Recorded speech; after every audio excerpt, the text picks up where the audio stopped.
1995년 이탈리아의 베니스 국제 미술 비엔날레 현장. 낯선 동양에서 온 한 작가의 퍼포먼스에 이목이 집중됐습니다. 줄지어 매달린 옹기와 수십 명의 비구니들, 고고한 대금 연주가 세상을 향해 눈부시게 공명한 퍼포먼스 작품이었는데요. 그리고 2024년 4월, 30년 전 그 작품을 들고 한국적 추상의 대가 곽훈이 다시 한번 베니스 땅을 밟았습니다.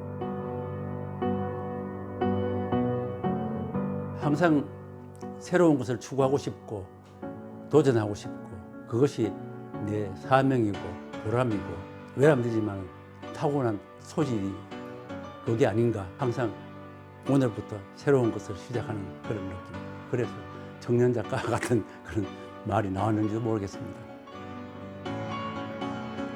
수십 년째 한국적 추상의 처음과 현재를 이끌며 거장의 반열에 올랐지만 한평생 청년 작가로 살고 싶다는 천생 예술가 곽훈을 만났습니다.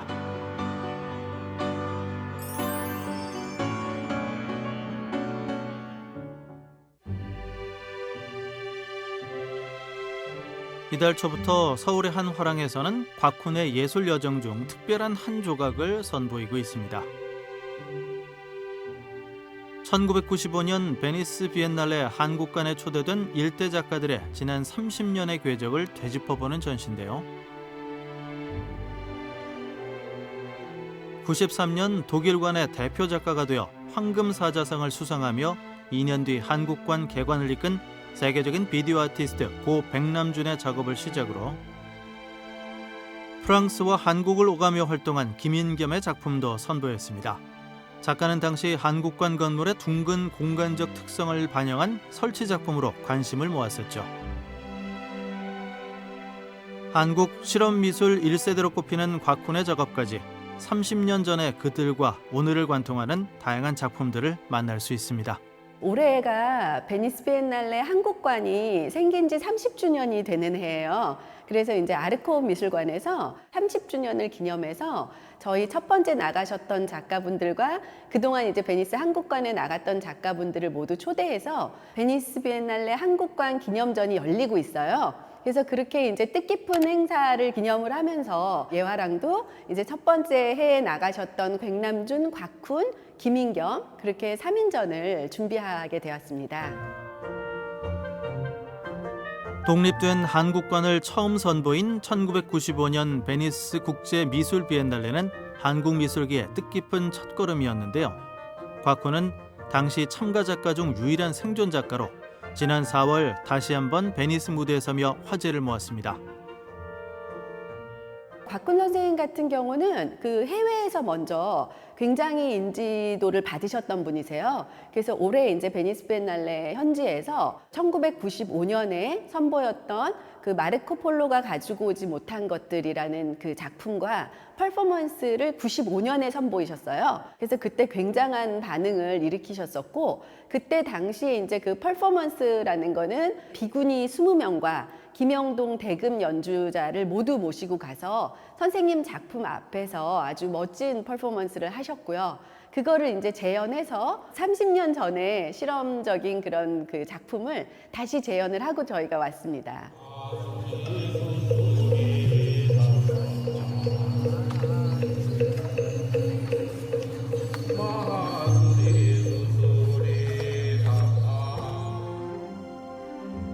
(30년) 세월을 건너 베니스에 다시 소환된 곽훈의 설치 퍼포먼스. 수십 년에 걸친 거장의 작품 인생에서도 예상치 못한 특별한 경험이었습니다. 전혀 상상하지도 못하고 뜻밖의 30년 만에 다시 갈 기회가 주어졌다는 것은 저로서는 대단히 반갑고 보람찬 일이었습니다. 베니스에 갔다 온 것이 항상 생각하면 제 인생에서 하나의 큰 풀 수 없는 어떤 명제와 풀 수 없는 숙제 같은 어떤 짐이었는데, 이번에 갔더니 의외로 인정을 좀 받고 또 평판도 괜찮고, 그래서 독일과 이태리의 미술관에 연장 전람회를 하자는 그런 오프도 지금 들어와 있고, 그래서 보람을 느낍니다. 탁 트인 야외 공간을 무대로 한국의 전통 온기와 수십 명의 비군이 대금 연주를 활용한 대규모 퍼포먼스였는데요. 베니스 비엔날레를 찾아온 전 세계인들에게 동양의 작은 나라 한국을 알리는 신선한 계기가 됐었죠.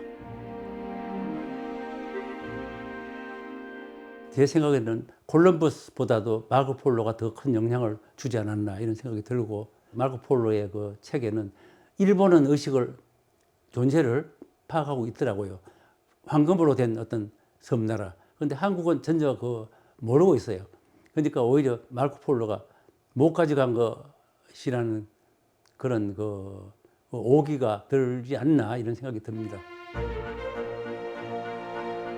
호기심과 열정으로 낯선 동방을 탐험한 마르코 폴로처럼 끝없는 미술의 바다를 헤엄쳐온 곽훈. 그의 여정이 압축되어 있는 이번 전시 중 가장 마음이 머무는 작품이 무엇인지 궁금해졌습니다.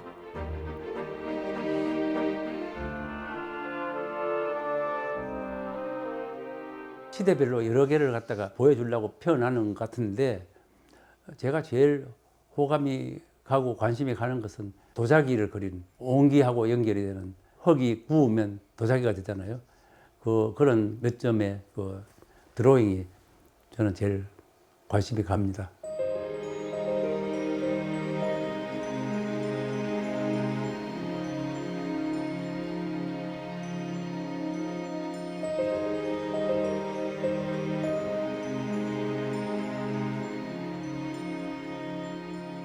저희 이번 전시는 한라인 시리즈 말고도 베니스 비엔날레 때 그리셨던 그 마르코 폴로가 가지고 가지 못한 것들이라는, 그때 이제 작품을 하실 때 겁소리라는 그 시간의 무한성이라는 그 주제를 가지고 전시를 하신 그런 작품들도 보실 수 있고요. 그리고 선생님이 미국에서 유명하게 만들어줬던 시리즈가 그 티볼 시리즈예요. 우리나라 그 조선 시대에 만들어졌던 도공들의 그런 다환을 주제로 그리고 계시는 그 티볼 시리즈를 꾸준히 하고 계시거든요. 그래서 그 티볼 시리즈 작품도 저희 전시장에서 만나보실 수 있습니다.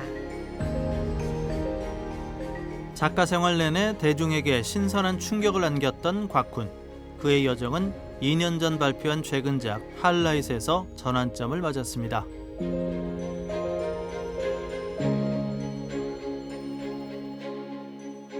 최근에 하고 있는 할라잇 시리즈에 제가 이제 몇 년 동안 몰두하고 있는데요. 울산 방구대 안각화를 보고 시작한 겁니다. 그러니까 7,000년, 8,000년 전에 우리 조상들이 보리 농사를 하기 전에 먼저 그 태화강변에서 상류로 올라오는 고래를 잡아먹고 생업을 하지 않았나. 그러니까 제가 자신감을 가지고 알라스카에서 본 그 고래에다가 이것을 우리 조상의 고래로 변형시켜 가지고 하고 있는데 보람을 느끼고 있습니다. 40여 년 넘게 현역으로 활동 중인 그의 작품이 태어난 곳, 경기도 이천의 작업실을 찾았는데요. 대구에서 나고 자라 미국을 거쳐 이천에 자리 잡은 이유에 대해 물었습니다. 한국의 형편이 닿으면 한국의 가마를 만들고 좀 현대적인 작품을 전개하고 싶은 욕망이 있었고, 한국의 제일 유명한 데가 이천 도자기인데 거기 가서 도전해 보고 싶고, 그래서 이천에 와서 가마틀을 이제 구입을 하고 많이 이제 시간과 정력과 이런 것을 투자를 했죠. 그 결과가 지금 보시는 저의 그 스튜디오고 저의 가마입니다.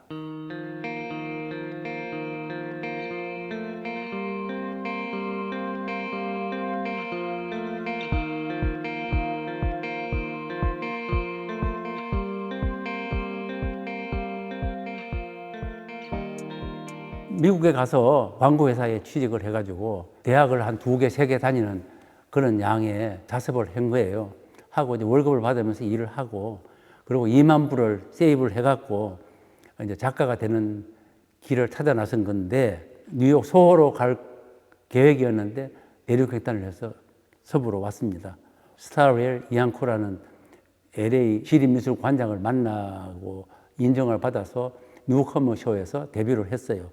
그때는 몰랐는데 알고 보니까 이것이 대단한 영광스러운 데뷔였고, 대학원 내 가니까 제가 스타가 돼가지고 이제 학장이 너는 이제 비거리 줄 테니까 나가라고. 근데 그때만 해도 그것이 제가 얼마만큼 그 프레스티저스한 건지를 모르고 그냥 그렇게 했는데 나중에 생각하니까 참 대단한 행운이었습니다, 그게.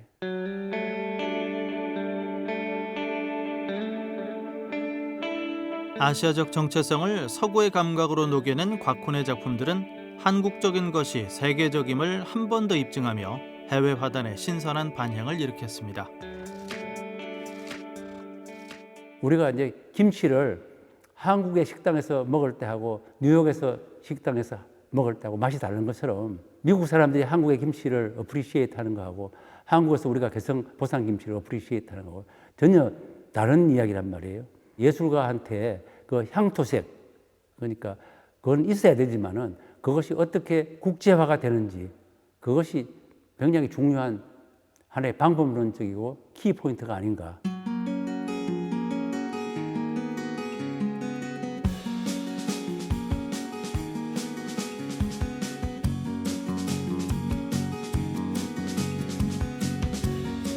경북고등학교 다닐 때 문예부에서 몇 사람이 모여가 시집을 낼 때 그게 뽑혔어요. 그게 이제 굉장히 인커리지드가 된 거지. 미술대학 들어가서 시라는 것은 거리가 멀었는데 브란덴부르크 문 앞에서 이제 그걸 하나를 써갖고 서울에 카톡으로 보냈더니 한 50개 정리해주면 시집을 출판하겠다는 이야기를 들으니까 흥분되는 고무가 됐습니다.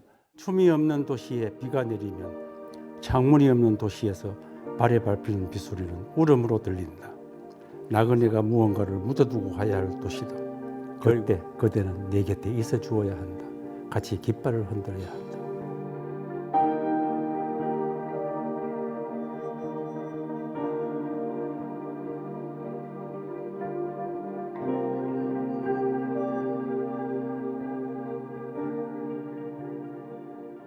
그림 그리는 틈틈이 어떤 시상이랄까 이런 게 드러나면 노트에다 써서 이제 그걸 쌓아놓고 이것을 주물럭거리게 되고 상당히 오랫동안 평생 했던 것을 이번에 좀 정리를 좀 해가지고 한 권의 시집으로 내고 나니까 역시 이것도 나의 화가 곽훈의 또 다른 하나의 조각이 아닐까 이런 생각이 들고 또 그 뜯어낸 피부에 또 새살이 또 돋으면 또 단계 또 어떻게 되는지 그런 느낌 그렇습니다. 예상을 깬 반전으로 끊임없는 도전으로 40여 년을 한결같이 예술가로서 치열하게 살아온 삶. 앞으로 쓰일 곽훈의 새로운 페이지엔 어떤 이야기들이 담길까요?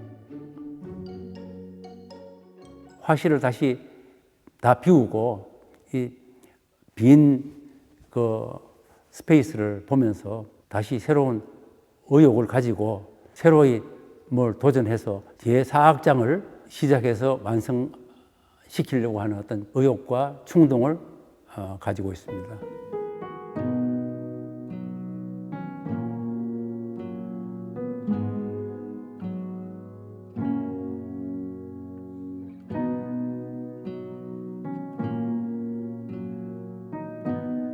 (30년이라는) 세월을 건너뛰어서 그때의 작품을 가지고 베니스 비엔날레에서 펼쳐 보이면서 제가 느낀 오늘의 소감이 지금부터 30년 후에 그보다 더 좋은 평판을 받는 어떤 기대를 제가 가지고 있습니다. 지금에 안주하지 않고 끊임없이 새로운 미지를 향해 손을 뻗는 일. 예술가의 숙명을 따라가는 그의 내일에 어떤 모험들이 기다릴지 궁금해집니다.